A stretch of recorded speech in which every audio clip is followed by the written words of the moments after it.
안녕하세요. 같이 기도하시겠습니다. 하나님 감사합니다. 이렇게 귀한 시간을 허락하여 주시고 또 하나님의 그 마음과 사랑과 은혜를 더욱 깨닫기를 원하신 하나님, 말씀을 듣는 모든 분들께 역사해 주셔서 말씀을 통해서 하나님을 올바로 알아가고 하나님을 인해서 기뻐하고 또 더 많은 은혜와 자유를 누릴 수 있도록 인도해 주시옵소서. 성령께서 각자의 마음 속에 역사해 주시고 저희 연약한 입술도 주장하여 주셔서 꼭 필요한 말씀만을 나눌 수 있도록 인도해 주시길 원합니다. 모든 시간 주님께 부탁드리며 예수님의 이름으로 기도드립니다. 아멘. 우리 고린도전서 14장을 찾아보겠습니다. 고린도전서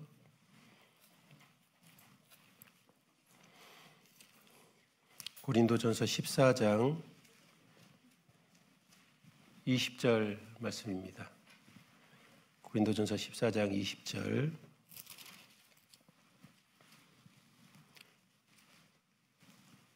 같이 읽어보겠습니다. 형제들아, 지혜는 아이가 되지 말고 악에는 어린아이가 되라. 지혜에 장성한 사람이 되라. 지혜는 어린아이가 되지 말고 또 악에는 어린아이가 되라. 지혜는 어린아이가 될 것이 아니라 장성한 사람이 되라고 말씀하고 있습니다. 그러니까 지혜는 이 성경이 지혜고 그 성경이 육신이 되어 계신 분이 예수님입니다. 그 예수님답게 알아가는 것, 그리고 예수님을 통해 하나님을 올바로 이해하게 되는 것, 그것이 진정한 지혜죠. 주님을 더 알아가는 것이 이 지혜에 장성한 사람이 되는 겁니다. 그런데 우리는 하나님에 대한 많은 오해들을 가지고 있어요. 내가 원하는 하나님, 내가 현재 이해하고 있는 하나님, 내가 바라는 하나님, 내가 경험하는 하나님, 그런 하나님을 우리는 지금 생각하고 있는데, 그러나 내가 지금 바라고 기대하고 생각하는 그 하나님이 성경에 나오는 하나님의 실제와는 다르다는 겁니다. 그렇다면 나는 얼마나 성경에 나오는 하나님과 더 가깝게 하나님을 이해하고 알고 있느냐는 그것이 지혜에 장성한 사람이 되는 방법입니다. 그리고 하나님에 대해서도 올바르게 더욱더 알아가야 되고, 하나님께서 우리에게 말씀하신 뜻도 정확하게 우리가 알아가야 됩니다. 그래서 하나님과 하나님의 뜻에 대한 어린아이와 같은 생각, 그것이 이 범위는 너무 넓어요. 그래서 다 할 수는 없지만은 이번과 이 다음 시간 두 차례에 걸쳐서 이걸 좀 중요한 것들만 좀 생각해 보려고 합니다. 우리가 지난 시간에 특히 이제 하나님의 사랑에 대한 어린아이 같은 생각에 대해서 좀 배웠잖아요. 대표적으로 이제 사랑할 때 헬라어로는 네 가지로 말한다 그랬잖아요. 그래서 에로스, 스트로게, 그리고 필리아, 그리고 아가페. 그래서 C.S. 루이스가 이제 정리해 주기를, 인간은 에로스에 의해서 탄생되고, 스트로게에 의해서 양육되고, 그리고 필리아에 의해서 더불어 성장하고 마침내 아가페로 완성된다. 이렇게 우리가 생각해 보는데 그것이 참 아주 적절한 그런 표현이라고 생각이 듭니다. 모든 그런 사랑은 하나님께서 여전히 우리에게 주신 겁니다. 그리고 이런 여러 가지 사랑을 아가페의 사랑에 의해서 모두가 다 불완전한 사랑이 온전해지기를 원하시는 거죠. 그래서 인간에게 자연스러운 그런 우리가 하고 있던 약간 이기적인 것이 포함되어 있는 사랑, 에로스, 스토르게, 필리아, 이제 이런 것들이 다 한계를 가지고 있잖아요. 이런 건 시간이 지나면 탐욕, 질투, 소유욕, 다양한 것으로 변질될 수 있습니다. 그런 이러한 사랑도 정말 아름답게 바뀌려면 아가페의 사랑에 의해서 그런 것들이 점점 더 온전해져야 된다는 거죠. 그래서 아가페에 의해서 이런 사랑들은 완전해지는 겁니다. 아가페만이 온전히 이타적인 사랑입니다. 그리고 그 아가페는 우리를 어떤 사심 없이 사랑하는 사랑이고, 자기 희생적인 사랑이고, 감정에 의지한 것이 아니라 의지의 바탕을 둔 그런 사랑입니다. 이 아가페 사랑과 세 가지 요한은 공통점이 없는 그런 부분들이 많죠. 주님의 사랑이기 때문에 그렇습니다. 그래서 성경에 죄인인 우리, 정말 주님 앞에서 아무것도 아닌 우리를 위해서 아들을 이 땅에 보내주셔서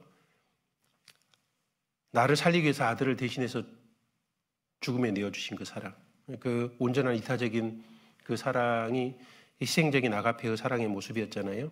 사랑은 여기 있으니 우리가 하나님을 사랑한 것이 아니요 오직 하나님이 우리를 사랑하사 우리 죄를 위하여 화목제로 그 아들을 보내셨다라고 말씀했습니다. 그래서 우리는 그 아가페의 사랑을 받은 사람이고 그를 점점 이해하고 더욱더 알아가고 배워가는 사람입니다. 그래서 우리도 이제 이런 아가페의 사랑을 할 수 있는 사람이 됐잖아요. 그가 우리를 위하여 목숨을 버리셨으니 이로써 우리가 사랑을 알고, 여기 이 안 사랑은 무슨 사랑이에요? 아가페의 사랑을 알고 우리도 형제들을 위하여 목숨을 버리는 것이 마땅하니라. 이 하나님의 사랑을 받지 못했다면 정말 주님처럼 사랑하는 사랑은 할 수 없는 거죠. 그래서 이 아가페의 사랑은 가치를 부여하는 사랑이라 그랬잖아요. 에로스는 가치를 추구하는 사랑이고 아가페는 가치를 부여하는 사랑이다. 우리는 하나님께 매력을 느낄 만한 점이 우리는 전혀 없습니다.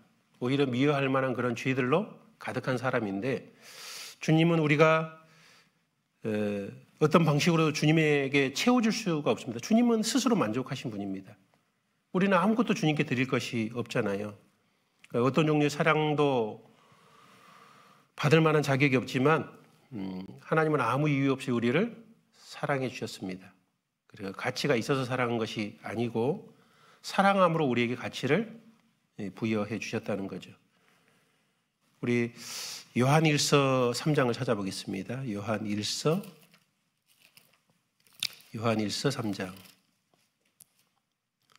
3장 1절에 보면, 보라, 아버지께서 어떠한 사랑을 우리에게 주사 하나님의 자녀라 일컬음을 얻게 하셨는고. 어떠한 사랑을 주셨냐. 그리고 그 사랑이 얼마나 크길래 하나님의 자녀라 일컬음을 얻게 하셨느냐. 세상이 우리를 알지 못한다 그랬죠. 왜냐하면 하나님의 그 놀라운 사랑을 알지 못하기 때문에. 그 사랑을 받은 우리가 어떤 존재인지도 세상을 알 수 없습니다. 우리는 어마어마한 가치를 부여받은 그런 하나님의 자녀가 됐죠. 그리고 이 아가페로 통해 우리는 이제 점점 그래서 온전해지는 겁니다. 다른 모든 에로스도, 스토르게도, 필리아도 아가페에 의해서 온전한 사랑으로 성장해 가는 겁니다. 그래서 그 아가페를 통해서 그 남녀 간의 그런 사랑도 훨씬 더 온전해지고 부모와 자식 간의 사랑도 훨씬 더 깊은 관계로 나아가게 되고, 그리고 우정의 사랑도 훨씬 더 그 이기심이 없어진 우정의 사랑은 정말 아름다운 거죠. 그리고 이 사랑, 아가페의 사랑이 아니라면 모든 것은 온전할 수가 없습니다. 그래서 고린도전서 13장 1절에 내가 사랑의 방언과 천사의 말을 할지라도 사랑이 없으면 소리나는 구리와 울리는 꽹과리가 되고. 이 사랑이 무슨 사랑이에요? 아가페 사랑입니다. 내가 예언하는 능이 있어 모든 비밀과 모든 지식을 알고 또 산을 옮길 만한 믿음이 있을지라도 사랑이 없으면 아가페 사랑이죠. 내게 아무것도 아니요. 내가 내게 있는 모든 것을 구제하고 내 몸을 불사르게 내어줄지라도. 우리 에로스를 통해서 얼마든지 죽잖아요. 로미오와 줄리엣 봐요. 죽잖아요. 그런데 아가페가 아니기 때문에 어때요? 아무 유익이 없는 사랑으로 될 수도 있는 겁니다. 그래서 저 주님의 사랑을 이해할 때만 온전한 사랑이 되는 겁니다. 온전히 하나님께 받아들여지는 그 엄청난 사랑을 경험해야 돼요. 정말 내 같은 죄인이 조건 없이 하나님에 의해서 받아들여지고 그런 진정한 사랑에 의해서 내가 하나님의 자녀가 되었다는 걸 깨닫는 가운데 우리는 그 주님의 사랑을 깨달음으로 인해서 우리도 조건 없는 사랑을 할 수 있는 사람으로 이기심이 없는 사랑으로 발전할 수 있게 되는 겁니다. 그래서 먼저 하나님을 알려면 하나님의 사랑으로부터 모든 것을 시작해야 된다고 생각이 됩니다. 그리고 특별히 하나님은 모든 사람이 구원을 받으며 진리를 아는 데 이르기를 원하셨지만 모든 사람이 구원받는 것은 아니죠. 그러나 이제 구원받은 사람은 하나님의 자녀가 됐습니다. 그래서 구원과 함께 주어지는 은혜들이 있어요. 구원과 함께. 그리고 구원 자체로서 주어지지 않았지만 구원받은 그리스도인들에게 더해주고 싶은 은혜들이 있습니다. 이걸 좀 분리할 필요가 있는데 구원과 함께 주어지시는 은혜들이 있는데 첫 번째는 뭐냐면 죄에서 해방된 거죠. 그죠? 지옥에서 해방된 겁니다. 그리고 두 번째는 하나님의 자녀가 되는 권세를 주셨다 그랬잖아요. 그러니까 구원과 함께 우리는 하나님의 자녀가 돼버렸어요. 그래서 하나님의 자녀로서 누릴 수 있는 엄청난 특권을 이미 갖게 된 겁니다. 그리고 또 더 나아가서 하나님의 나라를 기업으로 상속받게 된 겁니다. 그래서 천국을 소유하게 됐고 이제 천국은 나의 고향, 나의 집이 된 거예요. 이것은 구원과 함께 주어진 은혜들입니다. 내가 뭐 자격이 있는 게 아니죠. 이게 다. 죄에서 해방된 것도 하나님의 자녀가 된 것도 또 천국을 소유하게 된 것도. 그래서 천국의 기쁨과 은혜를 구원받은 것 자체로 얼마든지 누릴 수 있어요. 십자가의 강도도 다 누릴 수 있는. 십자가의 강도는 구원받자마자 죽었잖아요. 그러나 이런 엄청난 은혜와 영광을 다 누리는 겁니다. 그런데 이제 구원받은 후에 더해 주시는 은혜가 있습니다. 십자가의 강도는 누릴 수 없었던 은혜가 있습니다. 하나님은 이런 영광뿐만 아니라 거기다 더 풍성한 더 큰 영광과 더 큰 은혜를 또 베푸시기를 원하는 겁니다. 그래서 이제 구원받고 신앙생활을 하는 가운데 하나님이 우리에게 주시는 은혜와 사랑이 뭐냐면 첫 번째는 예수님을 닮게 하는 거예요. 점점 예수님을 닮아가는 가운데 하나님은 훨씬 더 큰 우리에게 더 상급과 은혜를 주시려고 하는 겁니다. 그래서 내 안에서 먼저 성령의 9가지 열매를 맺습니다. 사랑과 희락과 화평과 오래 참음과 자비와 양성과 충성과 온유와 절제라는. 그런 성령의 열매를 맺는 만큼 우리는 주님 앞에 가서 더 큰 상급으로 하나님께 갚아주시는 거예요. 이건 더해주시는 은혜입니다. 솔직히 이거는 우리가 요구할 수도 없는 것들이에요. 그러나 하나님께서 나를 너무 사랑하시기 때문에 주시는 겁니다. 빛의 열매도 있죠. 빛의 열매는 모든 착함과 의로움과 진실함에 있느니라. 에베소서 5장 9절 말씀처럼 이제 하나님의 자녀로서 성령의 9가지 열매를 맺어가면은 우리는 이제 내적인 성숙과 함께 외적으로 빛의 열매들이 나타나는 겁니다. 그리고 또 두 번째는 뭐냐면 하나님과 함께 일하는 동역자로 우리를 세우셨다는 겁니다. 그래서 고린도후서 6장 1절 보면은 우리가 하나님과 함께 일하는 자라 그랬잖아요. 아니, 하나님은 스스로 일하셔도 온전하게 하시고 나 필요 없어요. 근데 하나님께서 나를 동역자로 불러주셔서 함께 일하는 자로서 우리를 세워주셨습니다. 뭐 하려고요? 하나님 모자라서 나한테 뭐 받고 싶어서요? 도움이 필요해서요? 아닙니다. 그냥 하나님의 영광에 동참케 해주신, 이건 더해 주시는 은혜예요. 그래서 우리를 하나님의 일꾼으로도 불렀고 하나님의 종으로도 불렀어요. 나를 노예 삼아서 괴롭게 하려고 하는 것이 아니라 주님의 종으로서 주님의 일을 함께 동참함으로 인해서 더 많은 영광을 채워주시려는 하나님의 놀라운 목적이 있는 겁니다. 그리고 세 번째는 하나님께서 직접 하셔도 되는 이 복음 전파를 우리가 함께 하도록 하신 겁니다. 그래서 이 엄청난 사역을 통해서 우리가 말할 수 없는 더 큰 영광들을 하나님이 더 풍성하게 채워주기를 바라시는 그런 목적이 있는 거죠. 사랑 때문에 그렇게 하신 겁니다. 그것도. 그래서 하나님께서 이 땅에서 하나님의 자녀답게 점점점 다듬어 가시고 우리를 성숙해 하셔서 우리를 아름답게 만들어 가십니다. 그래서 천국에서 우리가 받을 영광에 더해서 더 큰 은혜와 영광으로 갚아주시고자 하시는 깊은 하나님의 그 사랑 때문에 이런 것이 이루어진 겁니다. 그런데 이런 것들을 이제 하나님을 하나님답게 이렇게 점점 알아가는 것이 너무 중요한데 이제 많은 분들이 하나님에 대한 왜곡된 개념과 어려움을 가지고 산다는 거예요. 놀랍게도 이런 엄청난 무조건적인 사랑을 받았음에도 불구하고 여전히 정신적이고 영적인 부분에서 마귀에게 속아 살고 있는 겁니다. 우리 고린도 후서 2장을 찾아보겠습니다. 고린도 후서 2장 11절입니다. 11절. 고린도후서 2장 11절. 같이 읽겠습니다. 이는 우리로 사단에게 속지 않게 하려 함이라. 우리가 그 계계를 알지 못하는 바가 아니로라. 고린도 전서에 보면은 고린도 교회 성도들이 얼마나 많이 마귀에게 속아가지고, 그죠? 너희들 신령한 자로 부를 수가 없다. 너희들 육신에 속한 자다. 너 서로 시기와 질투하고 어떻게 그렇게 싸우냐. 마귀에게 속고 있는 거예요. 그래서 하나님께서는 이 말씀을 통해서 우리가 사단에게 속지 않게 하려 하고 있고, 그 마귀의 계계를 더욱더 분명하고 정확하게 드러내 주시려고 하는 겁니다. 우리도 많은 생각 속에 또 마귀에게 속고 있는 것이 많다는 것을 인정할 필요가 있습니다. 그래야지만 내 자신을 올바로, 말씀 안에서 올바로 나를 바라보고 내 생각에 잘못된 어그러진 것들을 이제 고쳐나갈 수 있게 되는 거죠. 그래서 놀랍게도 많은 순수한 그리스도인들이 하나님에 관한 생각과 감정의 그 차이 사이에서 갈등을 느껴요.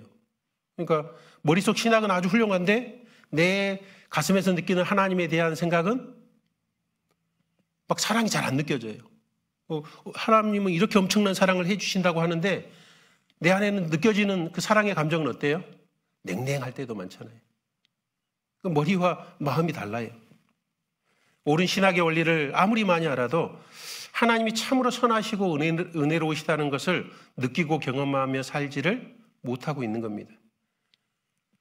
가장 큰 행복을 받았음에도 불구하고 그 행복을 누릴 수 없는 거죠. 최고의 승리를 맛보아야 될 사람들이 패배주의 의식에 쌓여 있을 수도 있다는 겁니다.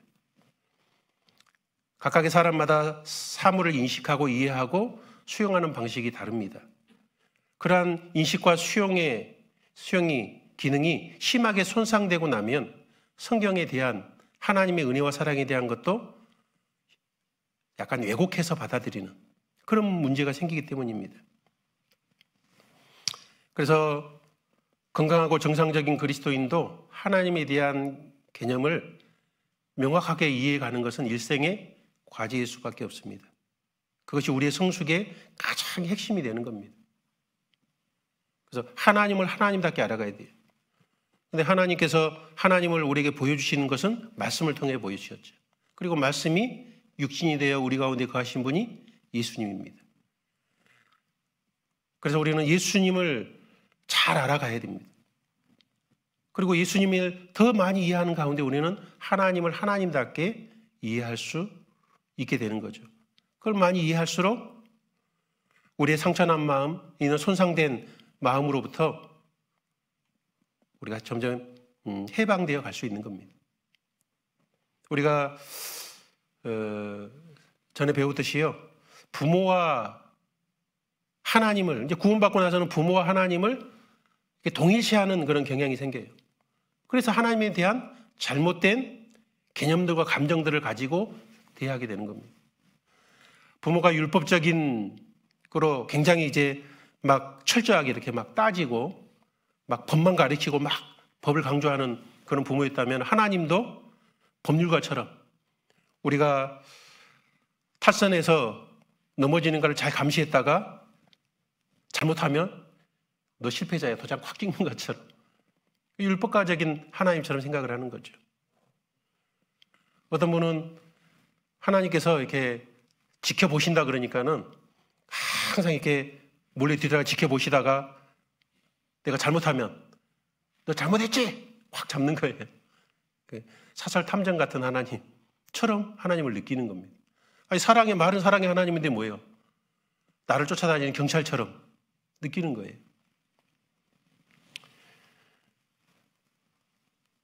어떤 분은 하나님께서 부모가 자기에게 별로 관심이 없었어요. 관심이 없으면은 그리고 어쩌다가 한 번씩 나를 이제 바라봐주고, 그러면 이제 하나님을 어떻게 생각해요? 그냥 철학자 같이 그냥 하나님 일에 바빠가지고 내 삶에는 별로 관심이 없으신 하나님처럼 이렇게 느끼는 거죠. 다 착각이잖아요.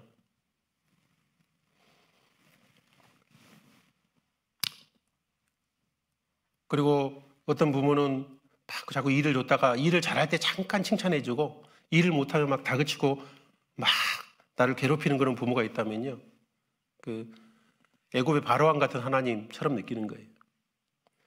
할당액을 높이고 점점 많은 것을 요구하다가 아무리 열심히 해도 만족시키기 힘든 하나님, 그 엄청난 사랑의 하나님이 너무도 그 하나님의 이미지와는 다른 하나님처럼 우리는 하나님과 관계를 맺을 수도 있다는 겁니다.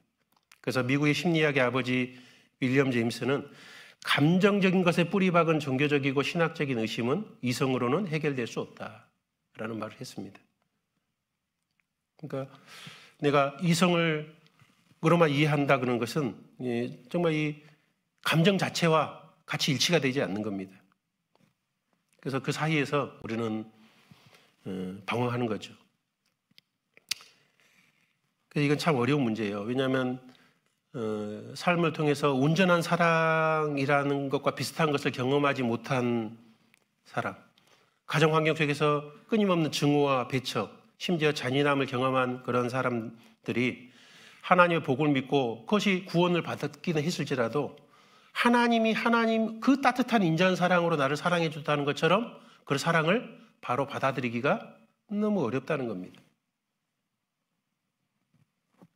제가 어떤 분을 이렇게 상담을 했는데 이분은 이제 말씀을 듣고 처음에 한 2, 3년은 교회 가운데 열심히 다니다가 떨어져 버렸어요. 그리고 수양회 때마다 와서 구원 상담을 해요. 딱 구원 아닌 것 같다. 그래서 근데 쭉 구원 간증을 들으니까 구원이 확실해요. 근데 구원 자기가 받았는지 안 받았는지를 확신하지 못하는 이유가 다른 형제 자매들의 그런 구원의 관증과 자기의 구원의 관증이 너무 다른 거예요. 그럼 내가 비교해보면 다른 분하고 다 다른데 내가 어떻게 구원받았다고 할 수 있지?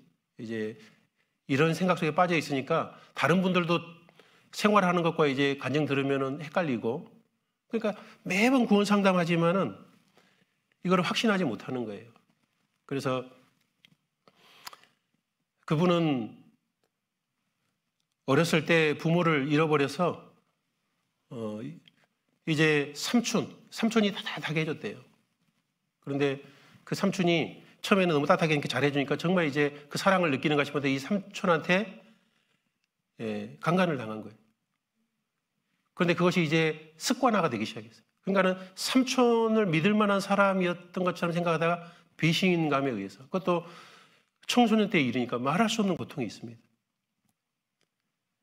그런 걸 경험하고 그러다 보니까 이제 좀 방황하고 헤매고 그러다가 이제 이모님을 통해서 이제 말씀을 듣고 구원을 받았어요. 정말 조건 없는 사랑이라는 사랑을 경험해 볼 새가 한 번도 없었습니다. 그러니 하나님의 사랑을 깨달아서도 하나님에 대한 감정이 어떻겠어요? 눈치 보고 두렵고 겁이 나고, 이런 나의 자기의 태도가 다른 사람들과 너무 다르니까 내가 하나님의 사랑 깨달았다고 하는데 이게 정말 맞는 건지, 내 감정적으로 하나님의 은혜가 은혜처럼 잘 안 느껴지는 거예요. 복음을 아주 순수하게 믿었어요. 솔직하게 믿었지만 조건 없는 사랑이라는 걸 경험해 본 적이 없습니다. 그러니 다른 분들과 구원의 간증이 다를 수밖에 없잖아요. 복음에 대해서 확실히 믿고 받아들였지만 느끼는 감정의 차이는 너무 큰 겁니다. 그래서 이제 어그러진 이런 하나님에 대한 오해들이 우리의 경험 때문에 이제 많이 생긴다는 겁니다. 하나님은 사랑이 많으시다라고 말씀하시지만 진짜 제게 관심이 있는 것 같지는 않아요. 제가 정말 존재한다는 걸 그분이 아시는지 모르겠어요. 하나님이 안다고 하는데 하나님은 자기를 별로 안 알아주는 것 같아요. 여러분 어떠세요? 하나님이 항상 나를 쳐다보고 있고 나를 너무 좋아하고 나를 통해서 기뻐하지 못하고 막 그렇게 있다고 생각하세요? 그렇게 느껴야지 정상인데, 그죠? 너로 인하여 기쁨을 이기지 못하여 하시며, 에이, 하나님은 뭐 나 때문에 기쁨을 이기지 못해. 나를 보고 짜증 안 내면 다행이지. 이렇게 생각하는 분도 있잖아요. 그러니까 하나님에 대한 오해들입니다. 그래서 우리가 느끼는 하나님과 실제 하나님이 나를 사랑하고 나에 대한 마음과 이게 모순이 된 수가 많이 있습니다. 하나님이 엄하고 인색하고 용서하지 않는 분처럼 내가 입으로는 하나님의 은혜를 찬양하고 있지만 잘 살 때만 하나님이 나를 용납해 주시고 따뜻하게 여기시는 것처럼 느낄 수도 있다는 겁니다. 자, 이런 어려움. 또 죄를 지면 어때요? 하나님이 나를 째려보고 거부하는 것처럼 하나님이 인식이 될 때도 있잖아요. 왜요? 부모가 잘못하면 포용해 주는 게 아니라 막 눈을 부라리면서 막 때렸다면요, 막 하나님도 나를 내가 죄를 지으면 마치 그럴 것처럼 막 생각이 드는 거예요. 이것이 이제 하나님에 대한 어그러진 생각들입니다. 왜 이런 문제들이 생기냐 하면 그 부모와의 어그러진 관계, 그리고 이제 커가면서 접촉하는 사람들과 대인 관계에 대한 어그러진 관계 때문에 이런 문제들이, 그런 인간관계 속에서 배웠던 것들을 하나님과의 관계 속에서 적용함으로 인해서 자꾸 이제 혼돈이 오는 겁니다. 그리고 우리 어렸을 때 마음의 상처를 입기 때문에 상처 입은 아이들이 많이 있는 거죠. 두려워 떠는 아이, 공포스러운 아이, 부끄러운 아이, 수치스러운 아이, 그런 다양한 아이들이 하나님과의 관계 속에서 나타나서 하나님과의 관계를 끊임없이 해방하는 겁니다. 그래서 이런 것들이 치유를 받지 않으면 안 됩니다. 우리는 하나님과의 관계 속에서 무조건적인 사랑을 더 깊이 깨닫는 가운데 우리는 내 주위에 있는 사람들을 용서해 가야 되고, 또 어떤 부분은 내가 그들에게 용서를 받아야 될 처지에 있기도 하는 겁니다. 하나님은 우리의 이런 상처받은 모습을 너무 잘 알고 계셔요. 그래서 우리가 이런 하나님과 올바른 관계를 맺지 못하고 하나님을 혹 신뢰하지 못하는 내 마음이 있지만은 하나님은 절대로 그에 대해서 나에게 화내지 않습니다. 그 하나님은 이런 하나님에 대한 잘못된 화상 때문에 고통받는 나를 너무 불쌍히 여기는 마음을 가지고, 하나님은 그런 문제들을 도와주고 싶고 올바르게 고쳐주고 싶고 또 함께 안타까워하시며 슬퍼하시고 있다는 겁니다. 이제 우리가 이런 것들에 대해서 이제 올바르게 이해하고 고쳐가야 됩니다. 그러려면 하나님과 하나님의 뜻에 대한 어린아이와 같은 그런 생각들이 이제 정리되고 고쳐져야 되는 겁니다. 그래서 많은 것보다 오늘은 좀 한 가지만 좀 생각해 보려고 합니다. 특별히 하나님께서 죄를 다루시는 것에 대해서, 우리의 죄를 다루시는 것에 대해서 우리 어린아이 같은 생각, 하나님께서 관계 속에서 우리의 죄를 어떻게 다루어 가시느냐, 이건 아주 중요한 문제입니다. 인간이 품을 수 있는 가장 큰 생각은 하나님에 관한 생각이잖아요. 하나님에 대한 신앙을 가진 사람은, 올바른 신앙을 하나님에 대한 것을 가지게 되면 이 세상의 어떤 문제도 별 문제가 되지 않아요. 하나님과 올바른 관계가 돼 있으면은 결국 해결치 못할 문제는 생기지 않습니다. 하나님과 올바른 관계가 돼 있으면 인간관계 문제는 해결하는 게 훨씬 쉽게 돼 있어요. 그런데 하나님과의 관계에서 우리는 문제가 많이 있습니다. 하나님 우상숭배를 가장 싫어하시죠. 그런데 우상숭배의 본질에는 하나님에 대한 합당치 않은 생각을 품는 겁니다. 우상숭배는 마음에서 이루어지는 건데, 즉 하나님에 대한 많은 오해들이 많은 우상숭배가 될 수 있다는 겁니다. 이런 오해들을 점점 제거해 나가야 됩니다. 우리는 후회하면서 마치 회개인 것처럼 착각할 수도 있고, 자책하면서 그것이 반성이라고 착각할 수도 있고, 자기를 비난하고 비하하면서 그것을 자아성찰을 잘하고 있다고 착각할 수도 있습니다. 자기의 콤플렉스를 보면서 부끄러워하고 숨쉬죠. 그런 자신의 연약함에 대해서 자신에게도 원망하고 때로는 하나님까지도 원망하는 수도 있습니다. 그리고 이런 생각들이 지극히 정상적인 것처럼 오해하는 거죠. 이런 모든 것들은 하나님에 대한 그 관계 속에서의 어린 아이와 같은 생각들입니다. 우리 부모와 하나님이 우리를 다루시는 방법은 절대 동일하지 않습니다. 하나님께서는 온전한 사랑으로 우리를 다뤄주시는 거예요. 이걸 이제 좀 본격적으로 좀 배워보려고 하는데, 내가 죄를 지으면 하나님이 나를 미워하실까요? 내가 죄를 지었어. 그럼 하나님이 나 미워해요, 안 해요?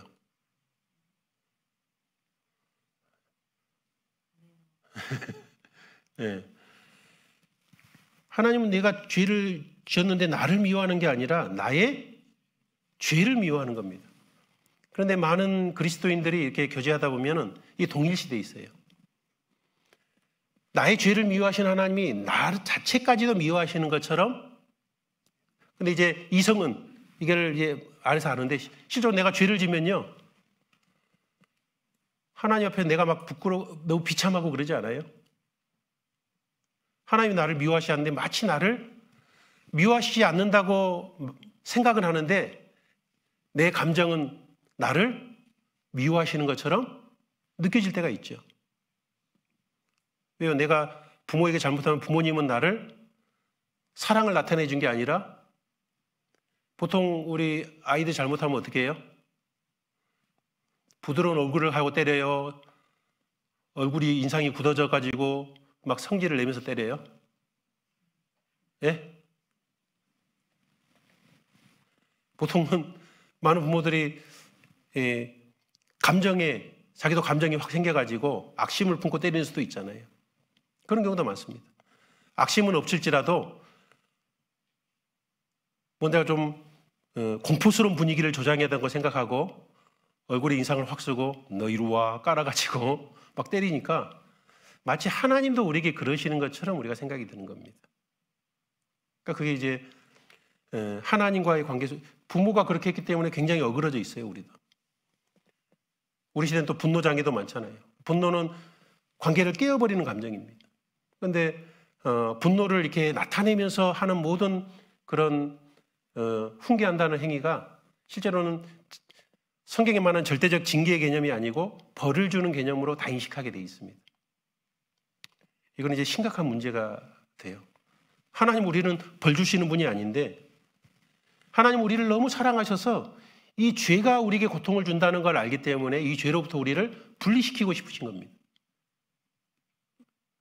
그래서 이 징계의 목적은 죄를 제거시키기 위한 건데, 마치 내가 죄를 져서 나를 미워해서 나를 고통스럽게 하려고 한다는 그런 혼돈 속에 빠지는 겁니다.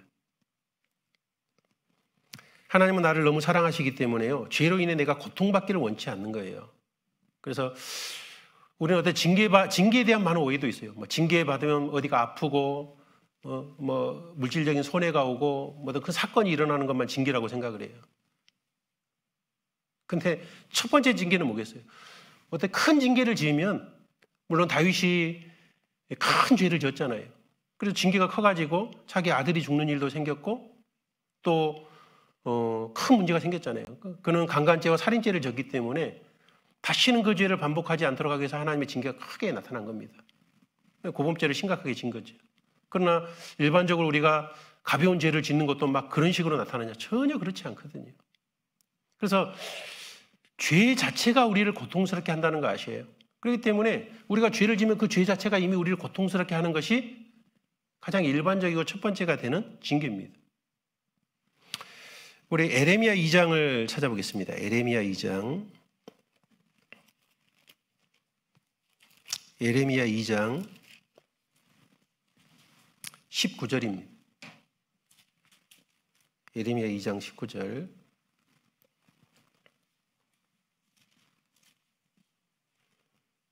에레미야 2장 19절. 같이 읽겠습니다. 내 악이 너를 징계하겠고 내 패역이 너를 체크할 것이라. 그런즉 내 하나님 여호와를 버림과 내 속에 나를 경외함이 없는 것이 악이요 고통인 줄 알라. 주 만군의 여호와의 말이니라. 여기 내 악이 너를 징계하겠고, 여기 대표적인 악을 또 말씀해 놓으셨죠. 내 여호와 하나님을 버리는 것, 하나님과 멀리 떨어져 버리는 것, 그리고 하나님을 경외하는 마음이 없는 것이 가장 핵심적인 악 중에 하나고 그것이 결국 너에게 고통이 되는 줄 알라라고 이렇게 말씀하셨습니다. 그러니까 우리의 죄가 우리를 고통스럽게 하는 거예요. 그래서 이걸 먼저 알 필요가 있습니다. 그래서 1차적인 징계는 우리가 죄를 지음으로 인해서 그 죄가 우리를 고통스럽게 해요. 죄가 하나님을 멀리 버리는 게 뭐예요? 하나님으로부터 받을 은혜를 다 차단해 버리는 것이 되잖아요. 그러니까 고통스러운 겁니다. 그래서 먼저 우리가 구원받기 전에는 이 죄가 우리를 지옥으로 끌고 가고 있었잖아요. 근데 구원받았지만 이 죄가 그리스도인과 우리 하나님을 분리시킵니다. 그러면 하나님의 자녀답게 살지 못할 뿐만 아니라 하나님이 우리에게 주시는 모든 신령한 은혜들을 현재 내가 누릴 수 없게 되는 거예요. 그 엄청난 은혜들을 그 죄가 다 막아버리니까 그것이 우리에게 징계예요. 그게 고통입니다. 더 심해지면 내 신앙이 망쳐버려요. 하나님께 받을 수 있는 어마어마한 그런 영적인 풍요와 또 주님 앞에 받을 그 더해 주시는 은혜의 상급도 잃어버릴 수가 있잖아요. 그것이 징계입니다. 그게 1차적인 징계예요. 이제 내가 알고도 좀 이건 큰 죄라고 알고도 이제 고범죄를 지으면 그때는 뭐예요? 어떤 물질적인 타격이나 병을 통해서라도 하나님은 그 죄에서 우리를 끊어버리셔서 우리를 자유케 해주시려고 하는 거죠. 그래서 이 징계는 아주 철저한 하나님의 그 사랑에 의해서 근거한 겁니다. 근데 우리는 이게 벌처럼 여겨질 때 그것이 이 징계가 공포처럼 느껴지니까 어때요? 좌절을 하게 되고 낙심을 하게 되는 겁니다. 그러니까 우리는 징계받을 때 양극단에 치우치는 수가 있어요. 오해죠, 오해. 하나님의 사랑에 대한 오해들입니다. 우리 히브리서 12장을 찾아보겠습니다. 히브리서 12장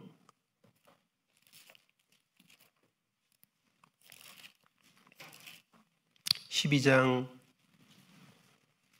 5절입니다.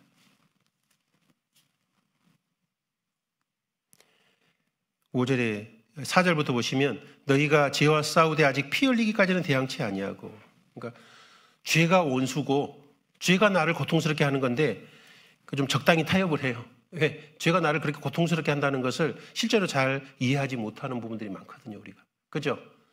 죄 짓는 재미가 쏠쏠한 게 있어요, 없어요? 있거든. 이게 죄가 고통을 준다고 하고 대적자라고 알아야 되는데 어떤 죄는 친구처럼 생각을 하는 거예요. 그러니까 피 흘리기까지 안 싸우는 것들이 생기는 겁니다. 그래서 이게 문제가 되는 거예요. 그래서 5절에 우리 5절은 같이 읽겠습니다. 또 아들들에게 구원하는 것 같이 너에게 권면하신 말씀을 잊었도다 일렀으되 내 아들아 주의 징계하심을 경히 여기지 말며 그에게 꾸지람을 받을 때 낙심하지 말라. 여기 징계를 받는데 두 가지 극단이 뭐냐면 어떤 사람이 징계를 받을 때요, 이걸 아주 하찮게 여겨요. 징계를 경히 여기지 말라. 가볍게 여기지도 말라. 이게 이제 한쪽으로 치우치는 거예요. 좌로 치우치는 거죠. 근데 또 그의 꾸지람을 받을 때 어떤 사람은 막 낙심하고 절망을 해요. 이거는 우로 치우치는 거잖아요. 하나님이 징계는요, 이게 고범죄가 심할 때는요, 그 심한 거의 강도에 맞는 징계가 강하게 오는 거예요. 그죠? 그 징계라는 것을 심상하게 여기는 사람은 자기의 이 죄를 버리지를 못합니다. 이 죄의 고통을 이해해야지만 죄를 버릴 생각을 하게 될 거 아니에요. 그래서 죄를 작게 여기는 것도 이게 잘못됐습니다.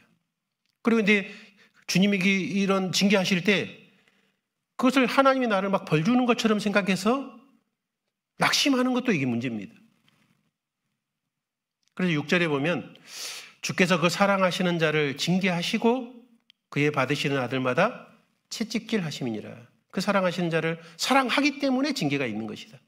이 징계란 여기의 의미는 양육하다, 가르치다, 그리고 습관을 들이다. 좋은 습관을 들이게 하는 이것이 징계라는 거예요.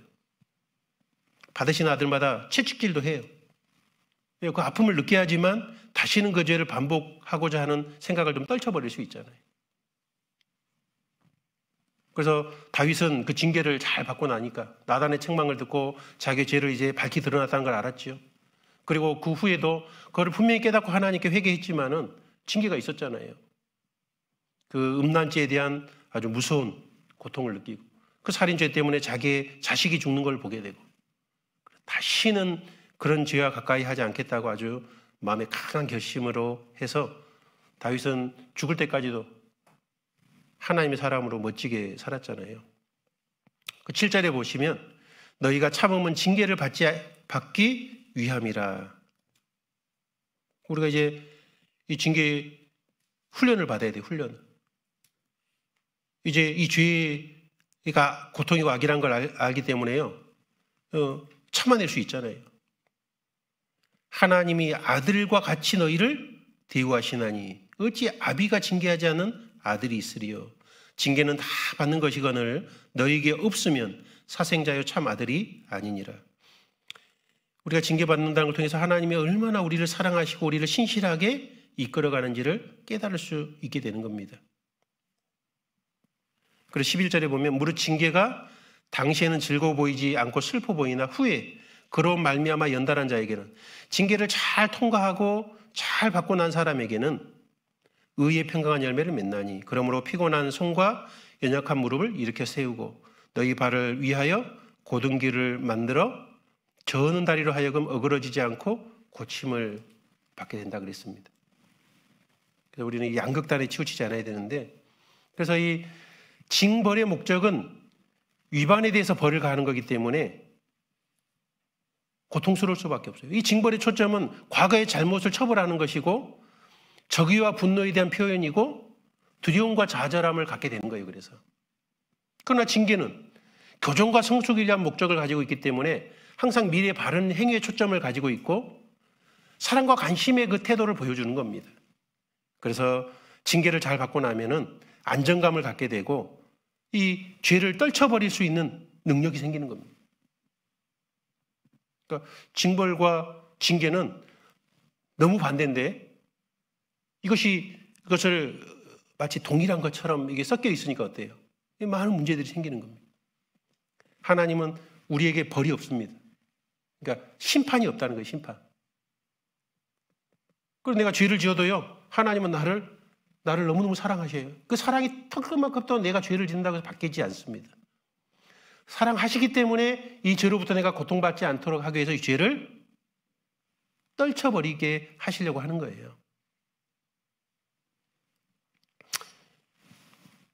이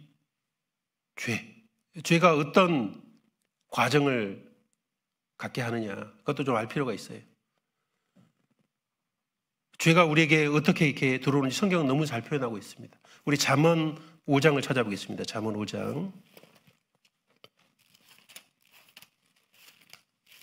잠언 5장입니다.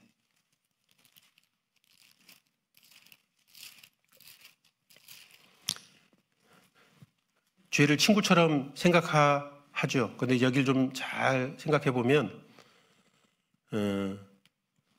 좀 마음을 좀 바꿀 수 있어요. 잠언 5장 3절에 보면 대저 음녀의 입술은 꿀을 떨어뜨리며 그 입은 기름보다 미끄러우나. 대저 음녀의 입술, 마귀의 유혹도 되겠죠. 이게 죄입니다. 처음에는 꿀을 떨어뜨리는 것 같아요. 죄의 기쁨이라는 걸 우리가 알기 때문에 이게 죄 짓는 즐거움이 있거든요. 처음에 꿀처럼 달게 느껴져요. 그 입은 기름보다 미끄럽다. 죄의 유혹은 한번 유혹을 받으면요, 안 하기가 너무 힘들어요. 그래서 기름보다 미끄럽게 쏙 그 죄를 끌려가게 하는 그런 강력한 능력이 있습니다. 근데 이제 죄를 짓고 나면 어때요? 바로 사절로 바뀌는 거죠. 나중은 쑥같이 쓰고 두날가진 칼같이 날카로워요. 죄를 짓고 나면, 죄를 지을 때는 되게 행복했는데, 좋은 것 같았는데 육신이 좋아하잖아요. 그런데 죄를 짓고 나면 나중은 쑥같이 써요. 입으로 들어가서는 꿀 먹는 것처럼 달았는데 넘어가니까 어때요? 쑥처럼 마음이 막 쓰게 통증을 동반한다는 걸 알 수 있죠. 더 심한 경우에는 칼같이 날카롭대요. 두날 가진 칼. 면도칼 삼키면 어떻게 돼요? 상상만 해도 끔찍하죠. 창자가 찢어지면서 말할 수 없는 고통을 느끼는 것처럼 이 죄라는 것은 치명적인 고통을 우리에게 준다라고 말씀하고 있는 거예요. 죄는 이런 거예요. 죄는 친구가 아니라 우리를 비참하게 만드는 대적 원수입니다. 그리고 더 심각한 문제가 5절에 나와 있습니다. 5절, 6절은 같이 읽겠습니다.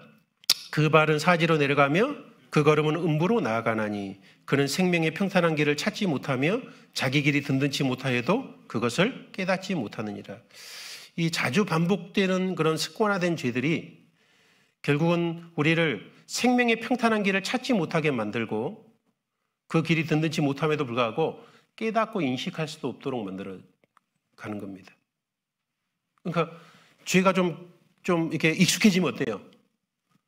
어두움 가운데 완전히 사로잡히게 되고 그거에 대한 결과로서 내가 지금 죄 짓고 있는 것들을 인식도 잘 안 되는, 그러니까 죄에 딱 눌러 앉게 되는 거예요. 그 문둥병이요, 처음에는 고통이 느껴지잖아요. 근데 문둥병이 심해지면 어때요? 감각이 없어져 버립니다. 그래서 통증을 느끼지 못하기 때문에 그걸 치료할 생각조차 하지 못하게 되는 거예요.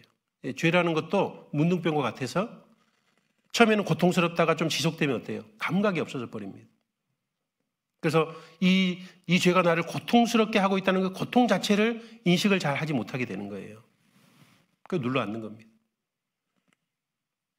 그러면 이 진짜 심각한 거죠. 자, 이 상태는 눌러 앉아버리면 이제 하나님은 어떻게 하셔야 돼요? 이때는 그냥 죄가 너를 징계하겠고, 그게 안 되잖아요. 처음에는 죄가 나를 고통스럽게 느끼게 했는데 이 오래된 이 묵은 죄들은 어때요? 이미 마비돼 있어요, 마비가. 그러니까 어떻게 해야 돼요? 이제 밖에서 통증을 느끼게 해서 그 죄를 떨쳐버리도록 더 강력한 징계가 필요하게 되는 겁니다. 그래서 거기서 뛰쳐나오도록 만들어 주시려고 하는 겁니다.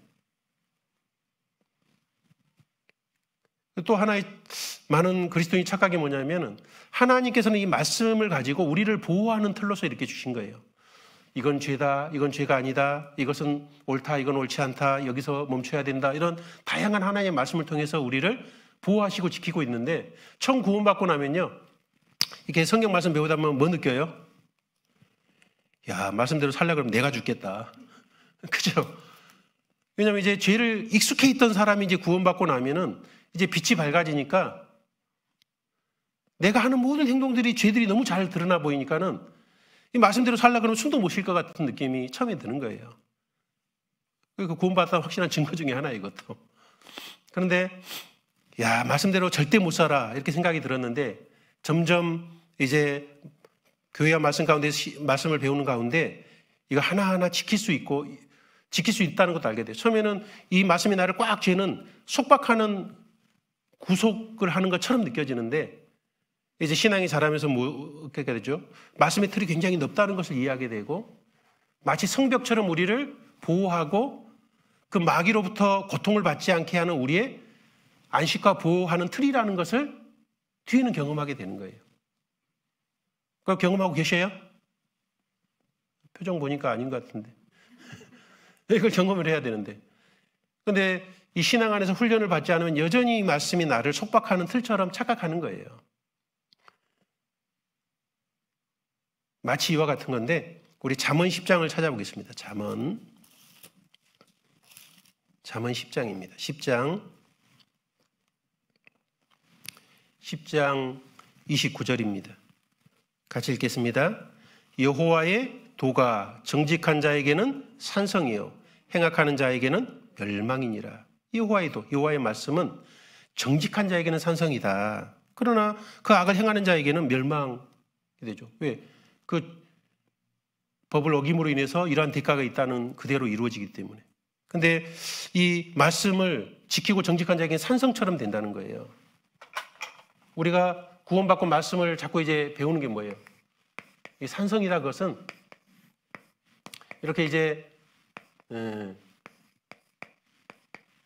이 밖에는 해로운 것이 악들이 존재하고 많은 우리에게 고통과 침해를 주는 것들이 존재하는데 이것들로 막는 방어벽이라는 거예요. 이 성 안에 있으면 처음에 이렇게 좁게 느껴지만 뒤에는 점점 넓다는 것을 정확하게 이해하게 돼요. 이 안에서는 해를 받지 않기 때문에 얼마든지 이 안에서 자유를 누릴 수 있도록 해놓으신 거예요. 유럽 같은 데 가면 이제 이런 성들이 있잖아요. 이 성들은 성이 튼튼하고 강할수록요, 적이 100명이 쳐들어와도 10명이서 방배할 수 있는 거예요. 성이 있으면. 성이 더 튼튼하면 1000명이 쳐들어와도 10명으로 방배할 수 있게 되는 겁니다. 그런 것처럼 말씀이 우리를 잘 보호하는 틀로서 우리를 안전하게 지켜주도록 되어 있습니다. 성벽이라 그랬는데 이것을 마치 나를 쬐는 그런 틀처럼 생각하는 것은 이제 착각이고 이제 오해라는 겁니다. 그래서 말씀 밖에 넘어가면 그게 고통인 겁니다. 말씀 안에서 있으면은 그 안에서 얼마든지 자유를 누릴 수 있도록 해놨어요. 그런데 내 생각의 틀이 성경보다 훨씬 좁은 경우도 참 많아요. 제가 또 서울에 있을 때 이 자매님 교자인데 이 자매님은 자기는 모범적이에요. 그런데 이 말씀의 틀이 예를 들어서 이렇게 넓은데 자기 생각의 틀은 요만해. 이렇게 돼 있는 거예요. 자, 말씀과 맞는 틀도 있어요. 이건 맞는 거예요. 그런데 이 부분은 또 성경과 틀려. 근데 이건 맞다고 생각을 해. 그래서 자기 자식을요, 이 틀에다 집어넣는 거예요. 이 틀에다. 그럼 여기 해도 이 자매님 생각에는 여기 이런 일을 해도 죄요, 죄 아니에요? 죄라고 규정을 하는 거예요. 왜? 오해한 거죠, 오해.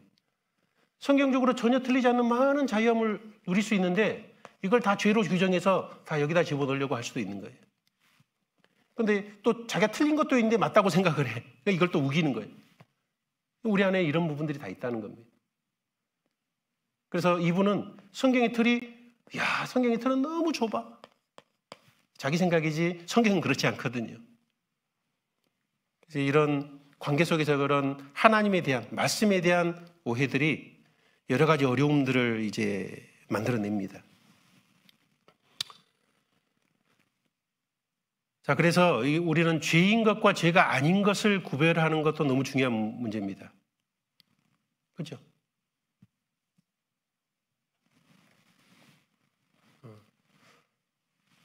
성경에 올바르게 판단하라 이런 말씀이 있어요. 그죠?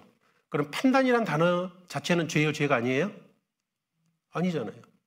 근데 이제 이 판단을 하라 그랬는데 판단을 조금 더 나가서 비판을 해. 남을 어떤 잣대를 대고 너는 옳아, 너는 틀려 하면서 그 사람이 문제가 있다고 생각하고 막 그 사람을 별로 안 좋아해요. 그건 죄요, 죄 아니에요? 죄잖아요. 비판은 죄거든요. 그런데 비판하는 것도 성경의 어떤 말씀은 판단이라는 단어로 우리에게 나오는 경우도 있어요. 그래서 올바로 판단하지 아니하느냐 이런 말씀 있잖아요. 판단해야 돼. 근데 판단을 하면서 비판을 하면서 그것도 판단의 영역 안에 들어있다 생각하니까는 또 죄를 지면서 마치 죄가 아닌 것처럼. 여러분 판단하는 말은 올바로 구별하라는 의미잖아요.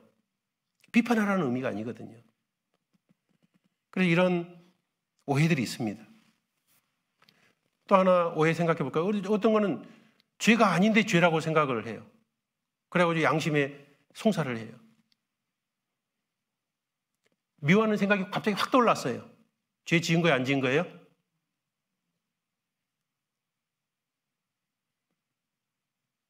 누가 갑자기 미워 죽겠다는 생각이 확 떠올랐어요. 죄예요, 죄 아니에요?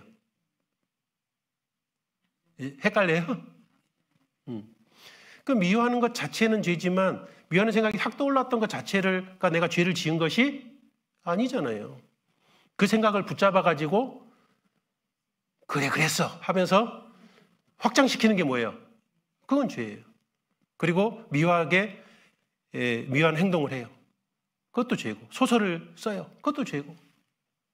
그러니까 생각이 떠오른 것 자체는 죄를 지은 게 아니에요. 근데 우리는 어떤 악한 생각이 떠오른 것 자체를 내가 죄 지었다는 것처럼 생각하고 자기를 비난한다면 그거는 옳지 않잖아요. 그래서 이런 표현 많이 하잖아요. 새가 머리 위로 지나가는 것은 막을 수 없어도 머리 위에 둥지를 트는 것은 막을 수 있다.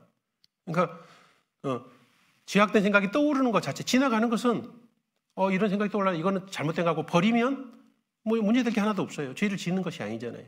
그런데 그런 악한 생각이 지나갈 때 그거를 붙잡아서 내가 둥지를 틀듯이 그걸 생각을 막 확장을 해나가면 그 죄를 짓고 있는 거잖아요.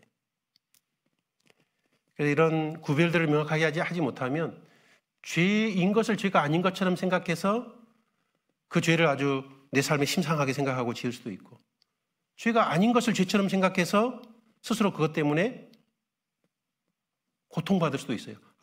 죄가 아니어도 그걸 죄처럼 인식하면 그것이 우리를 고통스럽게 하기도 해요. 이런 것들을 구별해 나간다는 건 굉장히 중요한 문제입니다. 그러면 이제 더 구체적으로 나아가서 죄를 지으면 어떻게 할 거냐. 죄를 지으면 우리가 죄를 범죄했을 때 하나님과 관계 속에서 우리가 이걸 어떻게 해결하는지는 아주 중요한 신앙의 문제죠. 쉽게 말하면 자백하고 회개하여 평안으로 나아가면 되는 겁니다. 그죠? 자, 우리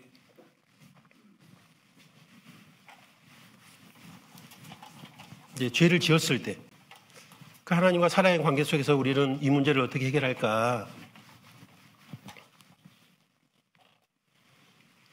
자, 범죄하면 우리는 이런 과정을 겪으면 되잖아요.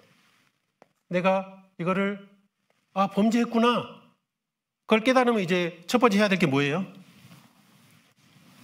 자, 범죄를 내가 인식했어요.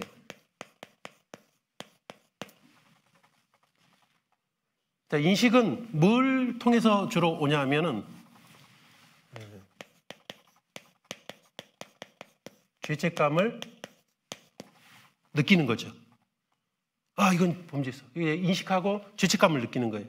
근데 아까 이 죄가 아닌 걸 통해서도 죄책감을 느끼는 수가 있다 그랬죠. 그래서 이걸 구분하는 것이 점점 이제 필요하게 되는 겁니다. 엉뚱한 걸로 죄가 아닌 걸 죄책감이 느끼면은 괜히 고통받는 거예요. 그래서 어쨌든 이제 올바르게 느꼈다고 하면은 그 다음에 어떻게 해야 돼요? 이것도 필요하지 않겠어요? 반성. 근데 이제 이것도 오해가 있어요. 우리 학교에서 잘못하면 반성문 써라 그러잖아요. 반성문 써오는데 이 글을 보면은 반성문이 아니라 자비판인 경우가 그렇게 많아요. 그죠? 자기를 막 비하하고 이거는 반성문이 아니죠. 반성이라는 것은 무슨 뜻이에요? 내가 이런 잘못을 이해하고 깨달았기 때문에 이런 것을 내가 이제 버리고 올바르게 바꾸겠습니다 하는 것이 반성의 태도인데, 막 자기를 막 잘못했고 문제 있고 막 이런 식으로 하는 게 그건 반성이 아니잖아요. 자기 비하지. 반성을 했다면 이제 반성을 한 구체적인 표현이 자백입니다. 그리고 이 자백을 통해서 용서하심을 느끼고 그것도 이제 자유케 되는 거예요. 깨끗게 되니까 깨끗하게 해주신다고 하나님 말씀하셨기 때문에 이걸 통해서 자유를 누리는 겁니다. 이제 이렇게 가야지만 되는데, 자, 이제 문제가 하나 있어요. 여기서 이제 범죄를 느끼고 죄책감을 인식했는데 이 반성 아니라 이 사이에 이제 요거 사이에 이제 보통은 뭐가 하나 끼어들어가요. 무엇이 끼어들어갈까요?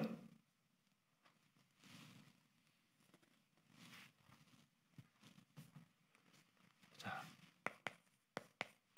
후회를 하고 그리고 자학이라는 걸 이 사이에 끼워 넣는 겁니다. 이 사이에서 인식과 반성 안에서 이 반성에 대한 오해가 생기기도 해서 요걸 껴 놓고 후회를 한 후에 한참 자기를 자학하고, 그러니까 이제 뭐 자기를 비난하는 거죠. 자기를 공격해 놓고 이미 내가 여기서 뭐를 줘요? 나한테? 내가 나한테 뭐를 줘요? 벌을 줘요, 벌. 그러니까 이제 아까 이 벌을, 왜냐면은 내가 잘못하면은 엄마 아빠는 이게 벌을 줬거든요. 원래 이제 징계를 줘야 되는데 또 막 성질 내니까 벌을 주니까 어때요? 이제 크면 누가 나를 벌을 안 주니까 숨어서라도 내가 나에게 벌을 주고 나서 이 정도면은 됐어. 하나님 이 정도면은 이제 괜찮아. 그 정도 죄에 대해서 그 정도 혼을 나면 이제 적당한 거야 라고 스스로 하고 나서 그 다음에 이제 자백을 들어가요. 그죠? 이런 패턴이 생겨요. 근데 이 후회하고 자학하는 이런 것은 하나님께서 하라 그랬어요? 안 하라 그랬어요? 네? 성경에 이런 거 하라고 했던 말씀 찾아본 적 있어요? 네, 전혀 없어요. 근데 이 구원받기 전부터 항상 하던 행동 패턴인데 이것을 꼭 껴놔요. 왜? 우리 양심이 있으니까 자꾸 이런 것이 작동을 할 수밖에 없습니다. 근데 이거는 하나님이 하기를 절대 원치 않는 거예요. 근데 마치 하나님께서 이런 것을 원하시는 것처럼 착각하고 있는 겁니다. 그래서 특히 이제 회피성 인격적 성향이 있을 때는 이것이 아주 심해지고 이것을 강하게 하면요. 이 그리스도인들도 이 죄책감에 의해서 아까 낙심하지 마라 그랬는데 이거를 하면요. 깊은 낙심, 심하면 절망, 더 심하면 침륜에 빠지는 그런 문제가 생기고 이것이 오래되면 어때요? 이게 우울이 되고 이게 심각한 병이 되는 겁니다.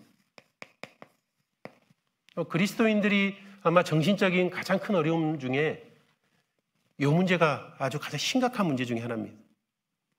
구원받지 않은 사람은 이게 심하지 않아요. 왜요? 죄에 대해서 용인하거든요. 정신과 의사 가면은 그 정도 죄를 뭐 심각하게 생각하세요? 우리는 그 얘기 들어도요? 받아들여져요? 아니요. 하나님이 나를 벌하신다고 생각하는 마음이 있기 때문에 사람이 자유케 하는 것에서 자유가 될 수가 없습니다. 그래서 이 부분이 아주 심각한 문제예요. 그러면 우리도 이제 뭘 알아야 되면 이것이 하나님이 원하시는 게 아니라는 걸 알 필요가 있어요. 왜 이런 것들이 더 강하게 우리에게 작용하냐 하면 이런 우리가 범죄를 했을 때 하나님은 반성하고 자백하기를 원하셨던 것이지 자학하기를 원하셨던 건 아니잖아요. 그죠? 근데 이것이 마귀가 하는, 구원받은 사람에게 하는 마귀가 하는 일이라는 걸 알 필요가 있습니다. 그래서 이 표현을 참소라는 말로 표현되어 있어요. 우리 요한계시록 12장을 한번 찾아보겠습니다. 요한계시록 12장.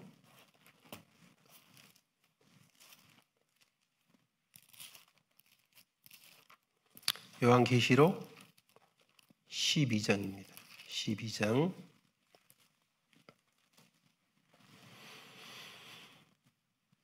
9절부터 보시면 큰 영이 내어 쫓기니 滅병 곧 마귀라고도 하고 사단이라고도 하는 온 천하를 꾀는 자라. 땅으로 내어 쫓기니 그의 사자들도 저와 함께 내어 쫓기니라. 여기 큰 영, 灭병, 마귀, 사단이라고 하는 온 천하를 꾀는 자다 그랬는데 특별히 10절에 보면 내가 또 들으니 하늘에 큰 음성이 있어 가로되 이제 우리 하나님의 구원과 능력과 나라와 또 그의 그리스도의 권세가 이루었으니 이렇게 이제 말씀하면서 이 마귀가 그리스도인들에게 하는 가장 핵심적인 일을 여기다 말씀해놨습니다. 같이 읽어보겠습니다.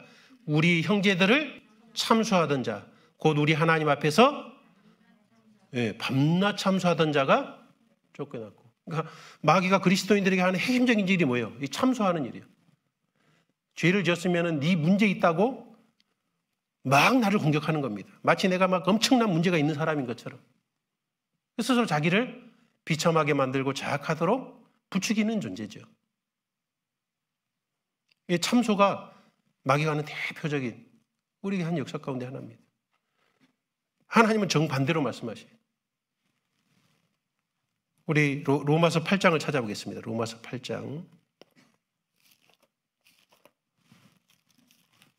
로마서 8장 31절에 보면 그런즉 이 일에 대하여 우리가 무슨 말 하리요? 만일 하나님이 우리를 위하시면 누가 우리를 대적하리요? 하나님을 우리를 위하시는데 도대체 누가 우리를 대적할 수 있겠느냐? 근데 대적자 원수가 그렇게 하는 겁니다. 그래서 이게 걸리는 수가 있어요. 그래서 32절에 보면 자기 아들을 아끼지 아니하시고 우리 모든 사람을 위하여 내어주시니까 어찌 그 아들과 함께 모든 것을 우리에게 은사로 주지 않겠느냐? 하나님이 나를 도대체 얼마나 사랑하는지 너희가 아느냐? 이런 말씀을 하시면서 아니 우리에게 아들에게 주시라는 모든 것도 주시는 분인데 너희들 지금 어떤 생각 가지고 있니? 라고 하시면서 33절, 34절을 말씀하는 겁니다. 우리 같이 읽어보겠습니다. 누가 능히 하나님의 택하신 자들을 송사하리요? 의롭다 하신 이는 하나님이시니 누가 정죄하리요?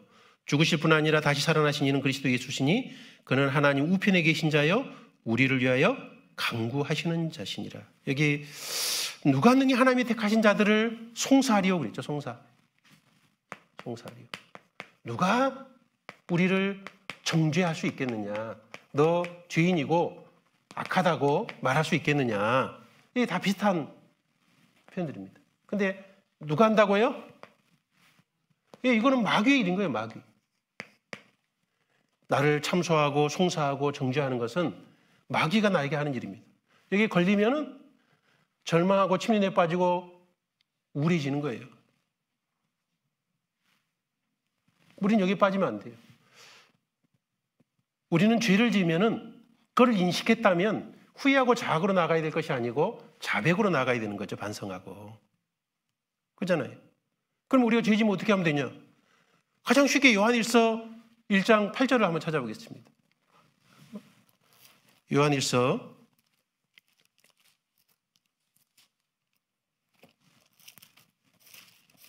1장 8절. 자, 여기 만일 우리가 죄 없다면 스스로 속이고 또 진리가 우리 속에 있지 않냐. 그래서 나 죄 안 지었어라고 하는 건 거짓말이라는 거죠. 그거 속이는 겁니다. 우리는 범죄 가능성이 있어요. 만약 그럼 죄를 지으면 어떻게 해야 될 거냐? 바로 이렇게 말씀해요. 죄를 지었다. 죄인이라는 걸 깨달았고 알았다면 바로 이렇게 하면 된다고 말씀하고 있습니다. 9절 같이 읽겠습니다. 만일 우리가 우리 죄를 자백하면 저는 미쁘시고 의로우사 우리 죄를 사하시며 모든 불의에서 우리를 깨끗게 하실 것이요. 죄를 지면 바로 어디로 가면 돼요? 내가 죄를 짓고 내가 범죄한 걸 이제 알았고 죄책감이 딱 느껴졌어요. 그러면 어떻게 하면 돼요? 자백하면 돼요. 자백하면. 자, 그래서 이 죄책감을 느끼는 것은 우리가 당연한 거죠. 잘못했으면 죄책감이 느껴지죠. 자, 얼마나 우리가 비정상적으로 행동할 수 있는지 한번 예를 들어보겠습니다. 내가 길을 가다가 갑자기 돌불에 탁 이렇게 걸려가지고 넘어져서 쾅 다쳤어요. 그래서 팔이 좀 부러졌어요. 자, 그럼 어떻게 해야 돼요? 팔이 부러져서 어떻게 해야 돼요? 어이, 큰일 났네 하고 병원을 빨리 가야 돼. 팔 부러졌어. 그거 고치면 되잖아요. 그래서 이제 다치면은 병원 가면 낫는 거예요. 치료하고 낫는 거예요. 그게 당연한 행동인데 탁 넘어 부러졌어요. 그래 주저앉아가지고 이 바보 같은 나 왜 돌뿌리에 걸려서 부러져가지고 내가 이 고생을 하고 이 멍청해가지고 막 자기를 막 비하해요. 이 정상이에요, 비정상이에요? 이 희한하게 행동하는 거잖아요. 이러면 좀 이게 제정신이 아닌 거예요. 그죠? 근데 이제 내가 죄를 지어서 죄책감이 느끼니까 죄라는 뿌리에 넘어진 거예요. 그러면 이제 어디로 가야 돼요? 자, 여기 다쳤을 땐 병원 갔는데 죄를 고치는 병원이 어디예요? 그렇죠. 예수 그리스도 십자가입니다. 십자가. 자백은 어디서 하는 거냐면 십자가로 나가서 하는 거예요. 십자가로. 십자가로 가면 돼. 십자가 앞으로. 가면 되잖아요. 근데 십자가로 안 가고 주저앉아가지고 요구하고 있어요. 후회하고 자학하고 낙심하고 절망하고 침륜에 빠지고 우울해가지고 아파. 이게 제정신이 아닌 거예요, 우리가. 마귀한테 속으니까 그래요. 왜? 참소와 송사와 정죄에 걸린 거잖아요. 아, 우리가 죄를 지으면 정말 그 죄를 용서하시는 십자가 앞에 다시 나아가서 하나님이 죄를 용서해 주십시오 하면은 이 1장 9절에 말씀하신 것처럼 진실로 내가 이 죄를 올바로 반성하고 자백하면 저는 하나님은 미쁘시고 우리 죄를 사해줘요. 십자가에서 그 피는 구원받을 때만 흐르는 것이 아니고 구원받은 후에도 항상 나를 깨끗게 해주시는 피잖아요. 우리는 송사받고 정죄받을 이유가 없어요. 십자가 때문에. 그래서 이 죄로부터도 우리가 자백하면은 그 죄에 대한 고통을 인식하게 하시고 이제 깨끗게 하셔요. 용서해 주시기 때문에 우리는 깨끗게 되는 겁니다. 그래서 자유를 누리는 거죠. 그래서 우리는 범죄했을 때 항상 자백으로 나가서 주님의 십자가의 용서를 깨닫고 다시 깨끗하게 됨을 알고 자유함을 누리는 것이 이 범죄를 치유하는 과정입니다. 우리가 다쳤으면은 그걸 깨달았으면 빨리 병원 가가지고 치료를 해가지고 낫는 것이 지극히 정상적인 방법인 것처럼 이렇게 해야 되는 거죠. 근데 그 중간에 후회하고 자기를 비하하면서 낙심하는 걸 이걸 다 깨어나가지고요. 받지 않아야 될 고통을 받으면서 마치 그것이 하나님께서 원하신다는 착각 속에서 있는 거예요. 그럼 마귀가 원하는 거지. 내가 침대에 빠져가지고 낙심하면 하나님이 좋아하셔요? 마귀가 좋아해요? 마귀가 좋아하죠. 하나님은 아이고 내가 너를 얼마나 사랑하는데 너 왜 그러고 있니? 라고 안타까워하시는 겁니다. 그 죄의식이라는 것은 자기 자신을 정죄하는 양심이기 때문에 스스로를 믿지 못하게 됩니다. 이 뿌리 박힌 죄의식의 개념이 완전히 없어질 때까지는 결코 공포에서 자유로울 수가 그래서 없게 되는 거죠. 그래서 이 죄의식에 사로잡히게 되면 죄의식이 인식을 하게 되면 자백으로 나가야 되는데 이걸 숨겨요. 이제 숨기고 나면 어떻게 돼요? 남에게 이 죄가 드러날까 봐 두려워요. 그리고 사람에게 비난받고 그걸 정죄받을까 봐 또 두려움이 있어요. 이것을 남들이 알면 나를 싫어할 거야. 그런 게 숨겨요. 그리고 그 깊은 마음속에는 다른 사람에게 거부당하고 사랑받지 못할까 봐 하는 두려움에 딱 쌓여가지고 이걸 포장해놔요. 이런 것들이 많으면 어때요? 정신적 스트레스가 얼마나 심하겠어요.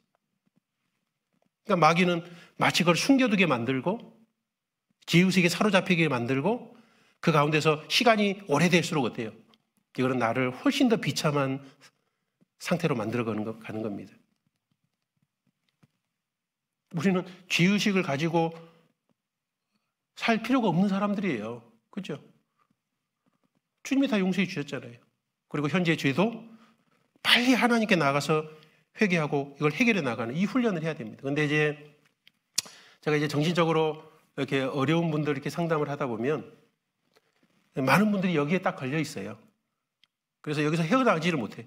어떤 분은 이거를 그대로 가르쳐주고 이렇게 하면 된다고 말씀을 드렸어요. 그랬더니 알긴 알겠는데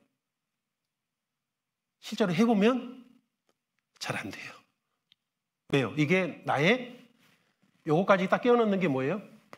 내가 항상 해오던 이게 바로 생각의 패턴이 되는 거예요.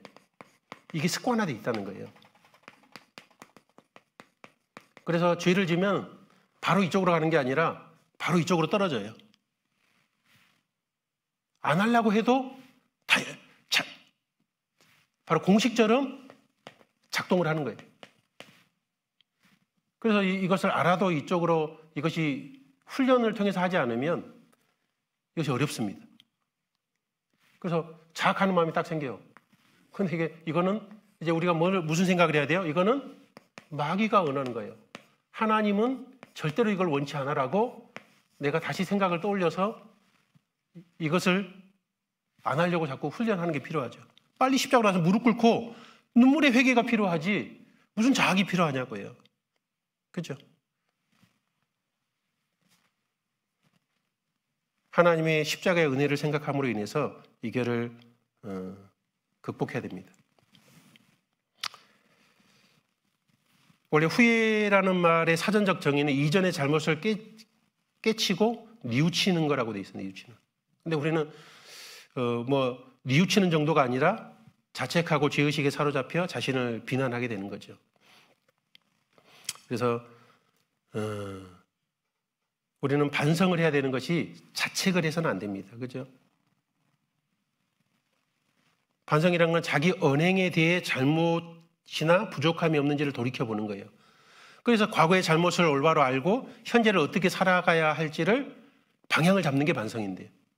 자책이라는 건 뭐예요? 스스로를 꾸짖고 나무라고 자신의 결함이나 잘못에 대해서 스스로를 책망하는 겁니다. 자기를 비난하고 지적하고 자학하는 거죠.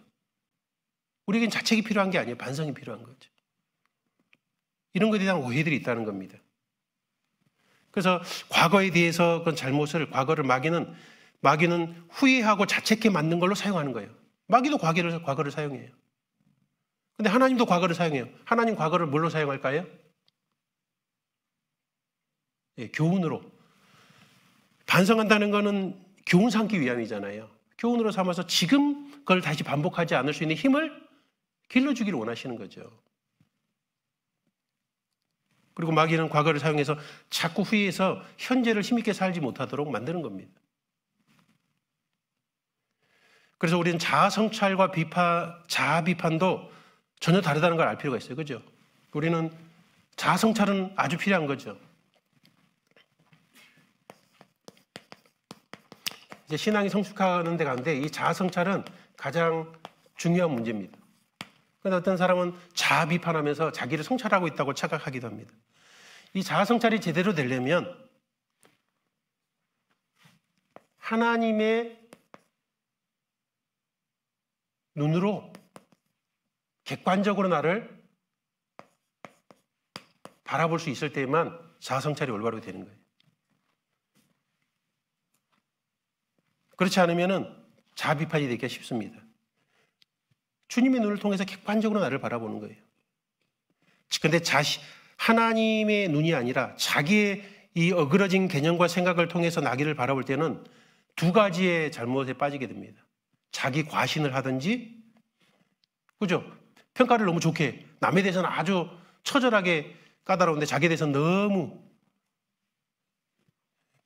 후하게 돼가지고 나는 이 정도면 괜찮은 사람이야. 자기 과신을 할 수도 있어요. 그리고 또 정반대편으로 자기 비판을 하고 자기 자학을 할 수도 있습니다. 그러니까 기준이 자기면 이 문제가 생기는 거예요. 원래 자아성찰이란 사전적 의미는 자기 자신에 대한 의식이나 관념을 반성하고 살핀다. 자기 자신에 대한 의식이나 관념을 반성하고 살피는 것. 그런데 하나님의 관점이 없다면 올바른 자아성찰을 할 수 없습니다. 그 자기 비판이라는 말은 자기 생각이나 행위에 대해 스스로 비판하는 일을 자아 비판이라고 해요. 자아 비판은 안 맞는 거예요. 그죠? 성경에 어디가 우리를 스스로를 비판하라고 돼 있어요? 우리를 비판할 이유가 하나도 없습니다. 하나님도 우리를 전혀 비판하지 않는데 왜 우리가 우리를 비판해요? 그래 자기 자아 성찰이 잘 되면 어때요? 나의 연약함을 깨닫게 되죠. 연약함을 깨닫는 만큼 내가 성숙해야 될 부분을 알게 되고 더욱더 하나님을 의지케 되는 거예요. 그 자아 성찰을 통한 우리의 유익이죠. 그 자아 성찰이 되면 남의 탓이 아니고 누구 탓이라는 걸 더 알게 돼요. 이런 모든 문제의 근거들이 다 더 많은 책임이 나에게 있다는 걸 깨닫게 돼요. 나의 연약함의 문제고 나의 부족함의 문제고 내가 주님을 더 알지 못함의 문제고 주님께 의지치 못하는 문제라는 걸 깨닫게 됩니다. 그래서 자아 성찰이 올바르게 되면은 그 전능하신 하나님을 더 의존하게 되고 주님께 바짝 붙는 쪽으로 성숙하게 되는 거죠. 그게 자아 성찰의 능력입니다. 그런데 자아 비판을 하게 되면 자기를 공격하게 되고 자기를 망가뜨리게 되는 거죠.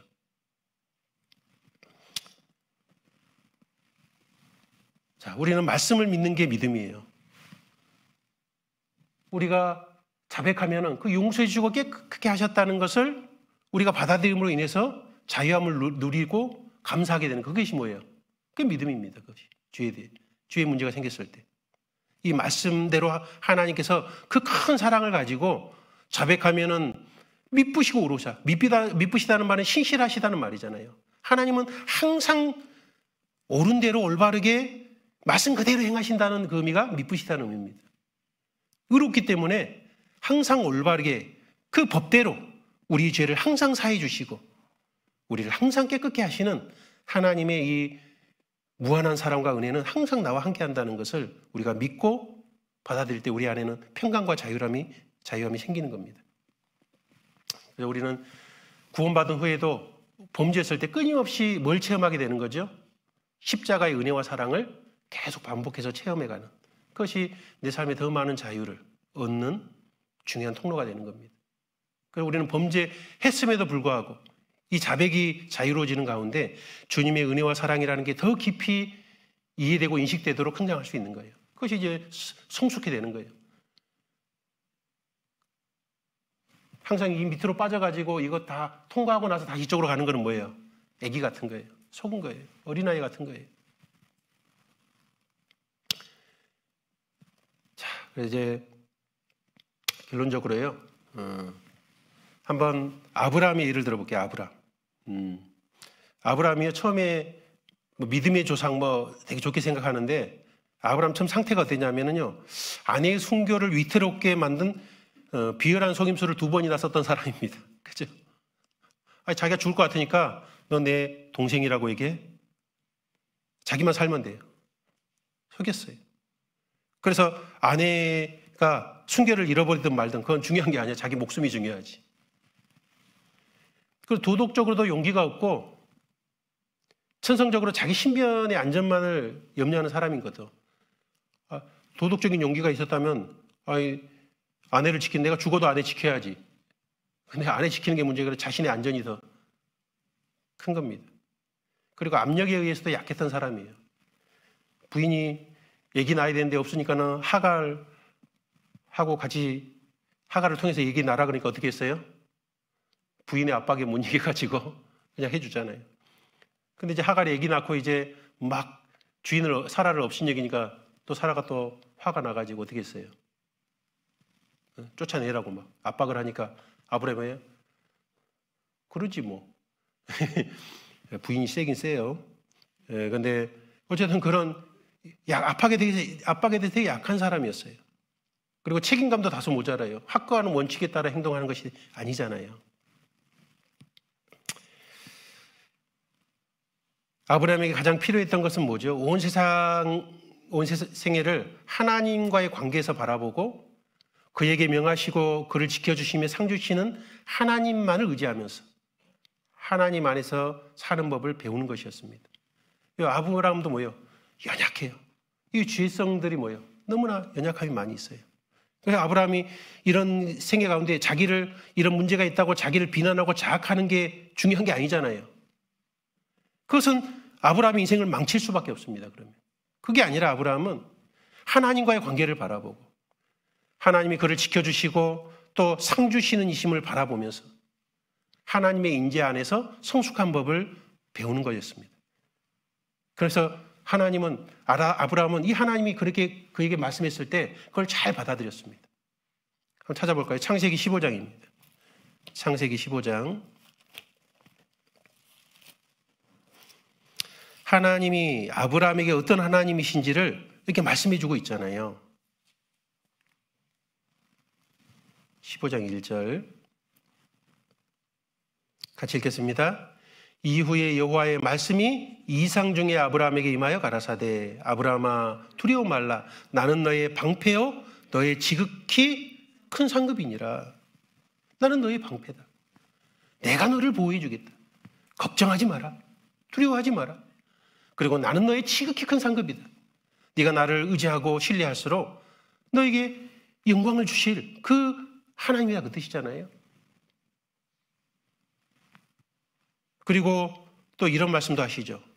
창세기 17장 1절입니다. 17장 1절에 보면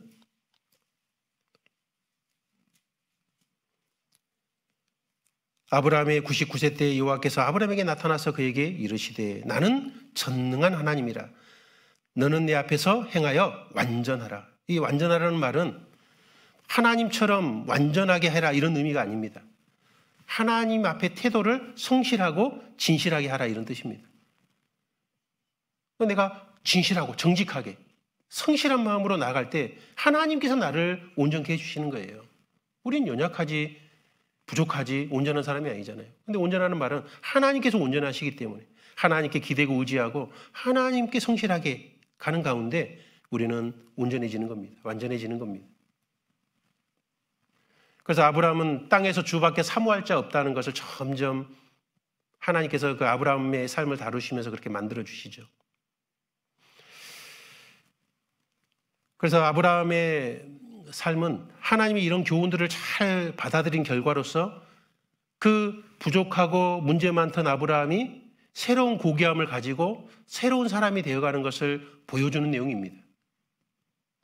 그는 세상적인 사람이었지만 하나님의 올바른 의지함으로 말미암아 바로 하나님이 사람이 점점 되어가는 모습을 볼 수 있습니다. 그래서 이 변화된 아브라함은 어땠어요?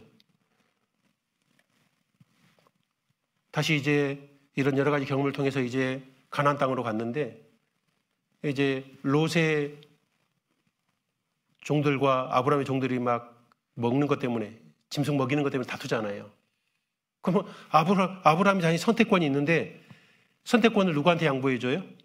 롯한테 양보해주잖아요. 네가 가고 싶은 대로 선택해라. 롯은 좋아가지고 소돔 땅이 좋아서 같이 갔잖아요. 롯은 세상 사랑하는 마음이 들어가 버렸습니다. 그러나 아브라함 뭐예요? 그 조카인 롯에게도 우선권을 양보할 줄 아는 새로운 온유함을 보게 됩니다. 온유한 사람으로 바뀌어갔죠. 네 왕의 연합군이 과 5 왕의 싸움 속에서 소돔과 고모라 왕도 실패를 하고 조카 롯은 포로로 잡혀갔습니다. 죽게 된 거예요. 그런데 자기가 길렀던 318인을 데리고 조카 롯을 구하려고 출발했잖아요. 아니, 겨우 318명이에요. 그 군대들은 수만이에요, 수만. 상대가 안 되잖아요. 근데 318명 가지고 조카 롯을 구하려고 그 목숨 걸고 가는 그것을 보면요, 새로운, 옛날에 그 의기소침하고 그 자기 목숨을 위해서 안달하는 그런 아브라함이 아니잖아요. 바뀌었어요. 새로운 용기를 우리는 보게 됩니다.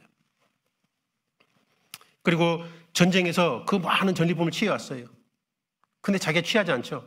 다 뺏겼던 사람들에게 다 줘버립니다. 왜요? 자기는 하나님으로 인해서 얼마든지 풍요로를 누리는 사람이라는 것을, 이런 재물, 그런 것이 중요한 것이 아니라는 걸 알았습니다. 하나님만이 나의 진정한 소유고 재물이라는. 그 아브라함의 새로운 품위를 보게 되는 거죠. 75세에 자식을 낳겠다 했는데 25년 동안 100세가 됐을 때 애를 낳았잖아요. 이삭을. 기다렸습니다.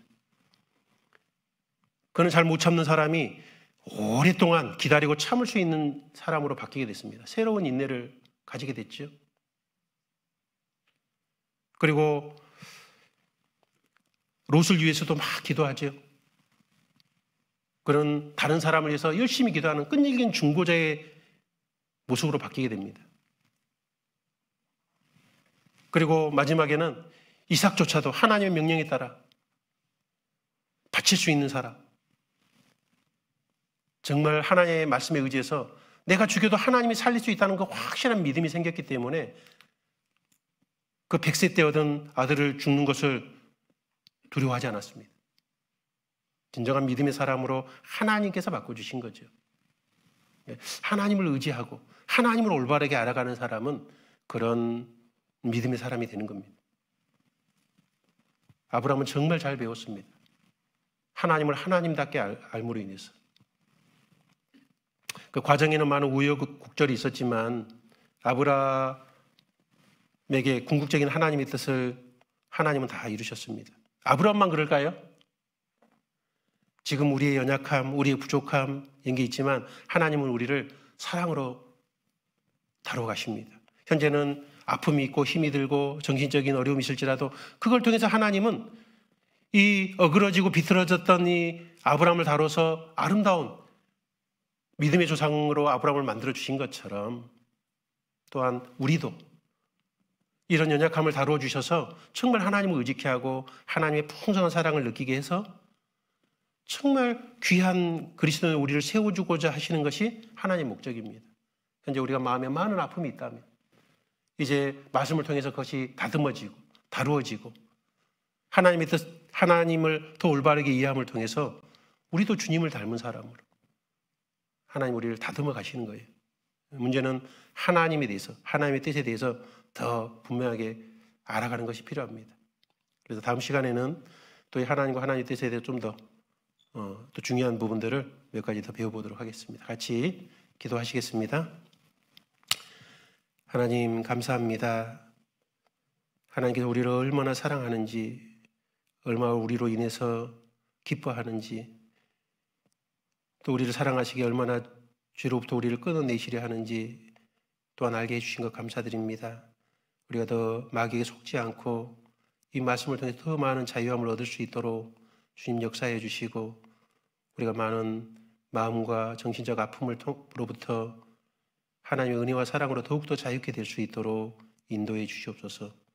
모든 것 주님께 부탁드리며 예수님의 이름으로 기도드립니다. 아멘.